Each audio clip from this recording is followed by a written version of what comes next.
మహాశివరాత్రి రాత్రి ఎందుకు ప్రత్యేకం?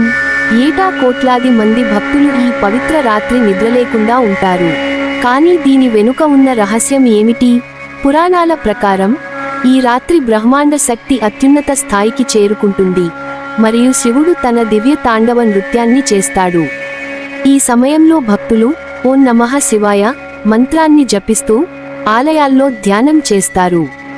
పురాతన జ్ఞానం చెబుతుంది, ఈ రాత్రి నిద్రలేకుండా భగవంతుని ధ్యానం చేస్తే ఆత్మజ్ఞానాన్ని పొందవచ్చు. శాస్త్రపరంగా కూడా భూమి యొక్క అయస్కాంత క్షేత్రం ఈ రోజున మారుతుందని, ఇది ధ్యానానికి అమితమైన శక్తిని అందిస్తుందని చెబుతారు. మరి ఈ మహాశివరాత్రి మీరు మీ అంతర్గత శివుని మేలుకొలుపుతారా? జాగృతంగా ఉండండి, దీవెనలను పొందండి.